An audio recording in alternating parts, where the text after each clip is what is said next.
প্রদান করিবে এবং মহাপূর্বରୁ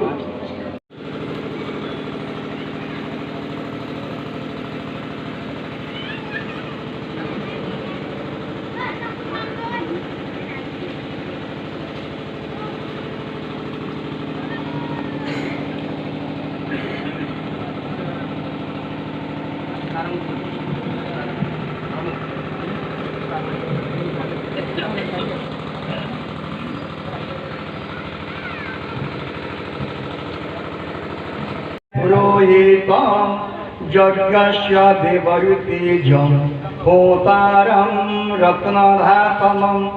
ओमिषेत्वर्जेत्वावस्कदेवः सविता प्रार्पयतो श्रेष्ठतमाय कर्मणे भूतानि परित्य लोकान् परित्य सर्वः प्रदेशो विशष्ट उपस्थाय प्रथम क्षमामन्त्रमभिमन्त्रयेन क्षमानिनवो हविषाजोयि क्षामितिवेद्यं न च तस्याप्तिवेत तमाहुरग्र्यं पुरुषनमः ओम अग्निमूर्धाश्चक्षु कीचन्द्रसूर्यो द्विसहस्रप्रभाक् विवृताश्च वेदाः वायुप्राणहृदयविश्वमस्य वदभ्यां पृथिव्ये च भूतान्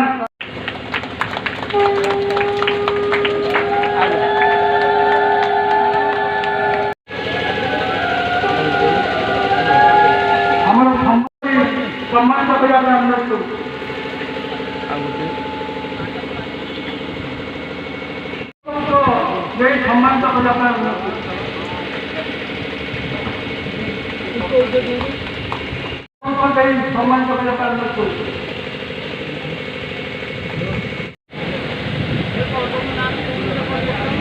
এবং ଆଉ ଦୁଇ ଜଣ ରହିବେ ଆମର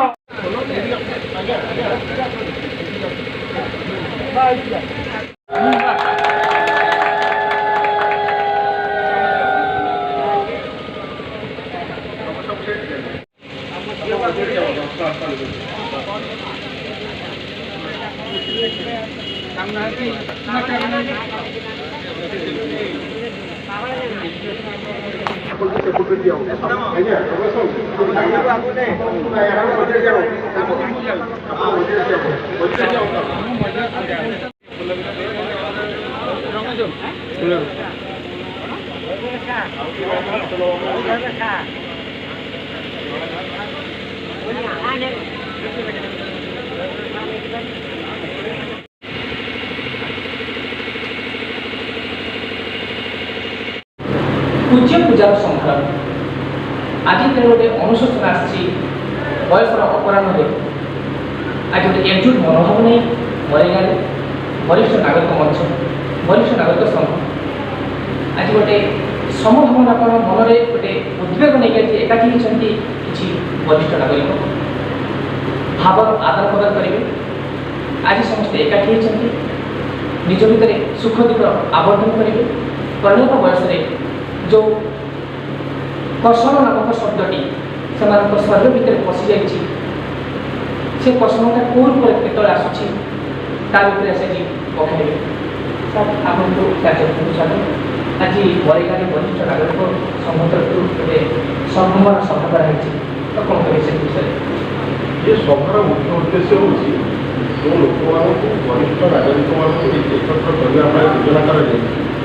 ସରକାରଙ୍କ ପକ୍ଷରୁ କ'ଣ ତାଙ୍କ ପାଇଁ ବ୍ୟବସ୍ଥା ରହିଛି ଉଦାହରଣ ସ୍ୱରୂପ ଆଇନ ସହାୟତା କ'ଣ ଅଛି ଆର୍ଥିକ ସହାୟତା କ'ଣ ଅଛି ଆଉ କି ପ୍ରକାର ତାଙ୍କୁ ପ୍ରୋଟେକ୍ସନ୍ ଦିଆଯାଇପାରିବ ଏ ସମ୍ପର୍କରେ ବିଭିନ୍ନ ୱିଙ୍ଗସ୍ ବିଭିନ୍ନ ବିଭାଗରୁ ଲୋକମାନେ ଏଠି ପହଞ୍ଚନ୍ତି ବରିଷ୍ଠ ନାଗରିକମାନଙ୍କୁ ସେ ସମ୍ପର୍କରେ ସଚେତନ କରିବେ ଆପଣମାନଙ୍କର ଏହି ପ୍ରକାର ସବୁ ଅଧିକାର ଅଛି ଆପଣମାନେ ସବୁ ଅଧିକାର ହକ୍ ସାବ୍ୟସ୍ତ କରନ୍ତୁ ଏଇଟା ହେଲା ସବାର ଉଦ୍ଦେଶ୍ୟ ଆମେ ପୁଣି ଯିବା ଜଣେ ଆଇନଜୀବୀଙ୍କ ପାଖକୁ ଆଜିକାର ଏ ପ୍ରମୁଖ ଯେଉଁ ବୈଠକ ବସିଛି ସେ ବୈଠକ ଉପରେ ତାଙ୍କର କ'ଣ ଅଛି ସମୀକ୍ଷା କାରଣ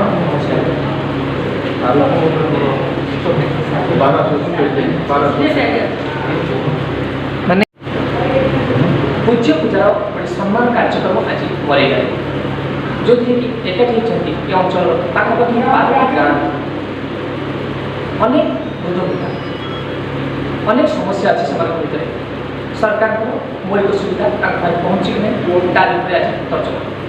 ଆମ ବି ଅଛନ୍ତି ବିଶିଷ୍ଟ ଅତିଥି ଚାଲନ୍ତୁ ଆମେ ତାଙ୍କ ସହିତ ସିଧାସଳଖ କଥା ହେବା ଆଜିକାର ଏ ପରିବେଶ କ'ଣ ପାଇଁ ଆୟୋଜନ କରାଯାଇଛି କ'ଣ ରହିବ ଏହାର ଆଭିମୁଖ୍ୟ ସାର୍ ଆପଣଙ୍କ କାର୍ଯ୍ୟକ୍ରମ ସ୍ୱାଗତ ଆଜି ମରିଗାଁରେ ବରିଷ୍ଠ ନାଗରିକ ସଂଘର ସମାବେଶ କରାଯାଇଛି ସେଥିରେ କ'ଣ କହିବା ମୁଁ ତ ଏଇ ମରିଆ ଗ୍ରାମ ପଞ୍ଚାୟତରେ ସରପଞ୍ଚ ଅଛି ନକଳଚରଣ ଦାସ ମୁଁ ଆଜି ଏଠି ଉପସ୍ଥିତ ରହିଛି ଆଜି ଯେଉଁ ଏଇ ଆମର ବରିଷ୍ଠ ନାଗରିକମାନଙ୍କର ବଡ଼ ଅସୁବିଧା ଅଛି ତାକୁ ମୁଁ ଭଲ ଭାବରେ ବୁଝିବି ଏବଂ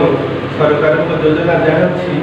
ଆଜି ସମସ୍ତ ଏକାଠି ହୋଇଥିବା ବରିଷ୍ଠ ନାଗରିକମାନଙ୍କ ପାଖରେ ମୁଁ ଉତ୍ଥାପନ କରିବି ଏବଂ ତାଙ୍କୁ ସହଯୋଗ କରିବା ପାଇଁ ମୁଁ ଚେଷ୍ଟା କରିବି ଆମେ ଯିବା ବର୍ତ୍ତମାନ ଆନନ୍ଦପୁର କୋର୍ଟର ବାର୍ ଆସୋସିଏସନ ସଭାପତି ଶ୍ରୀଯୁକ୍ତ ଦାସବାବୁଙ୍କ ପାଖକୁ ସେ କ'ଣ କହୁଛନ୍ତି ଆଜିର ଏହି ସମାବେଶରେ ମୁଖ୍ୟ ଅତିଥି ଆପଣ ଚଳନ କରୁଛନ୍ତି ଆପଣଙ୍କ କାର୍ଯ୍ୟକ୍ରମ ସ୍ୱାଗତ ଆଜିକାର ଏଇ ଯେଉଁ ପରିବେଶ ଯେଉଁ ସୃଷ୍ଟି ହେଇଛି ଯେଉଁଥିରେ ଆପଣ ଅତିଥି ଆସିଛନ୍ତି ତ କ'ଣ ରହିବ ଆପଣଙ୍କ ବାର୍ତ୍ତା ଆମର ବରିଷ୍ଠ ନାଗରିକ ମଞ୍ଚର ଆହ୍ୱାନ କରିଛନ୍ତି ସେମାନେ ଜାଣିବାକୁ ଚାହୁଁଛନ୍ତି ଯେ ଆଇନଗତ ସାହାଯ୍ୟ ସରକାରଙ୍କ ତରଫରୁ କ'ଣ କ'ଣ ଅଛି ତାକୁ ଆମେ ଭାବରେ ତାଙ୍କୁ ଜଣାଇବୁ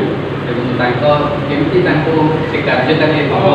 ତାହା କେମିତି ଆଇନଗତ ସାହାଯ୍ୟ ସେ ସୁଚାରୁ ରୂପେ ପାଇବେ ତାହା ମଧ୍ୟ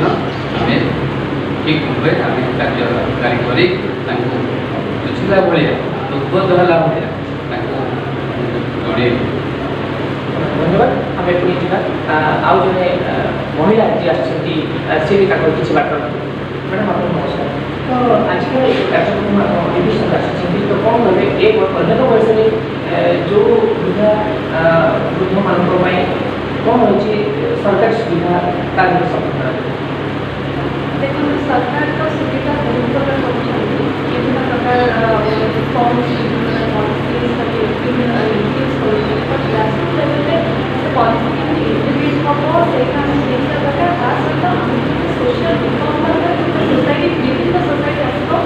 ଯେଉଁଠିକି ଆମକୁ ଆମର ସେଇ ମୌଳିକ ଚିନ୍ତାଧାରା ସଂସ୍କାର ସର୍ବଦା ଆମ ଭିତରେ ଥିଲା ଆମ ସମାଜରେ ସେଇଟା ଯେଉଁ ମୂଲ୍ୟ ହେଉଛି ସେଇଟା ଆମେ କେମିତି ପରିଷ୍କାର ରିଷ୍ଟୋର କରିବା ସୋ ଦ୍ୟାଟ୍ ଆମର ଏଇ ସିନିୟର ସିଟିଜେନ୍ ମାନେ କେବେ ଅବହେଳିତ ହେବେ ନାହିଁ କେବେ ତାଙ୍କର ରାଇଟ୍ସ ଭଙ୍ଗ ହେବନି ସେଇ ସବୁ ଜିନିଷକୁ ଯଦି ଆମେ ପଲିସିରେ ଟ୍ରାନ୍ସଲେଟ୍ କରିକି ତାଙ୍କର ରାଇଟ୍ସକୁ ପ୍ରୋଟେକ୍ସନ୍ କରିବା ତାହେଲେ ସେଇଟା ହିଁ ଆମର ସବୁଠାରୁ ବଡ଼ କଣ୍ଟ୍ରିବ୍ୟୁସନ୍ ହେବ ଆଉ ସେଇଟା ଗଭର୍ଣ୍ଣମେଣ୍ଟ କରିପାରିବେ ଧନ୍ୟବାଦ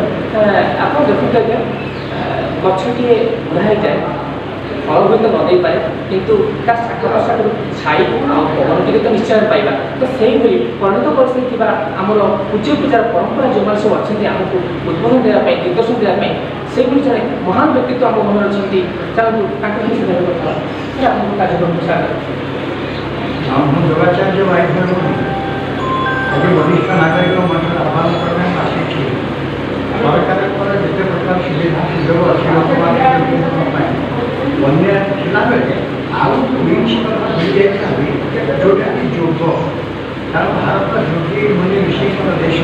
ଯୋଗ କରିବା ପାଇଁ ନିରୋଗ ହୁଅନ୍ତି ଆଉ ବୃଦ୍ଧରେ ମଧ୍ୟ ହୁଅନ୍ତି ଯୋଗ କରିବାର ଆବଶ୍ୟକତା ଯୋଗର ଉପକାରିତା ଏ ସମ୍ପର୍କରେ ଆଲୋଚନା କରି ଅନ୍ତର ପରିଣତ ବୟସରେ ପହଞ୍ଚିଥିବା ନାଗରିକମାନଙ୍କୁ ହୁଏତ ସୁଯୋଗ ଦିଆଯିବ ସେମାନେ ଶୁଣି କୃଷି ଯୋଗ କଲେ ଆଉ ସୁସ୍ଥ ଆଉ ମାନସିକ ଶାରୀରିକ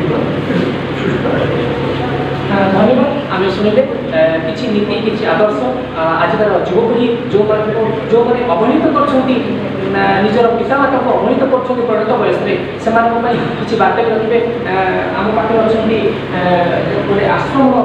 जरणदास आश्रम जड़े प्रतिष्ठाता आपको कार्यक्रम स्वागत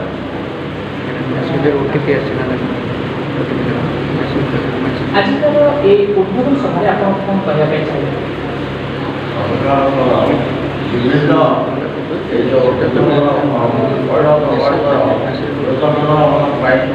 ବିଭିନ୍ନ ପ୍ରକାର ଆଇନ ତାର ସଦୁପଯୋଗ ହୋଇପାରିଲେ ସମସ୍ୟା କିଛି ସମାଧାନ ହେଇଯିବ। आम शुणिले कहूँ गोटे गुरु मंत्र जे सरकारी समस्त सुविधा सुजोग पहुँचवा दरकार से आईनगत आश्रय नापी चाहिए आम आउ जड़े बनाजोड़ शिखा जन आम वरिष्ठ दूध को भल पाता निरा व्यक्तित्व आपको सर कार्यक्रम स्वागत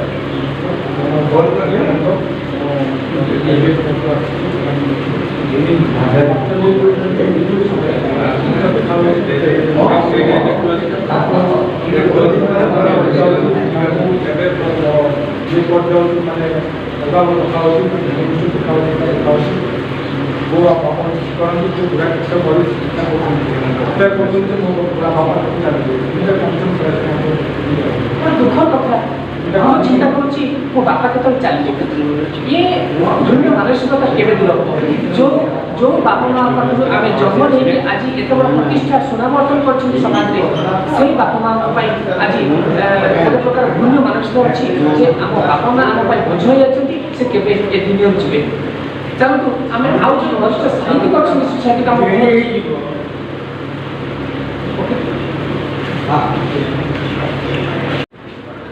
वरिष्ठ नागरिक जो अवहेलित होती से नीतिगत भाव में सुरक्षा देवाई जो आईनगत विधिगत अच्छी क्षमता सरकार क्षमता अच्छी वरिष्ठ नागरिक को से सुरक्षा देवाई तो आम मन अच्छा आनंदपुर कोर्टर जड़े आडभोकेट पाखु मतामत नवा से वरिष्ठ नागरिक कौन सुरक्षा